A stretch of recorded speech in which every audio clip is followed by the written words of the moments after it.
তুলসী পাতা অতিরিক্ত তুলে রেখে পুজোয় কয়েকটা দিন যাবৎ ব্যবহার করলে সেই সংসারের আয় পয় উন্নতি সব শুকিয়ে যায়, রোগ ব্যাধি ছেড়ে যায় না। তাই দিনেরটা দিনে তুলবেন। কেনা তুলসী পাতা দুদিনের বেশি ব্যবহার করলে ক্ষতি হবে না, কিন্তু গাছ থেকে তোলা তুলসী পাতা একদিনেই পুজোয় নিবেদন করবেন, সেইটুকু পরিমাণই তুলবেন।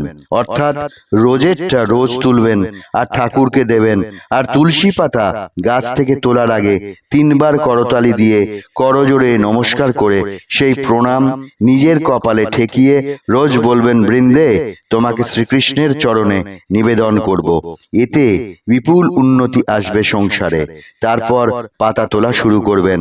কিন্তু তুলসী পাতা যদি দিনের পর দিন তোলা পাতা ব্যবহার করেন, তাহলে সেই সংসারের আয় পয় থেকে সমস্ত কিছু একদম শুকিয়ে যায়। তাই এই নিয়ম মেপে যদি তুলসী পাতা তুলতে পারেন, তবে সেই সংসারে বিপুল উন্নতি আসে।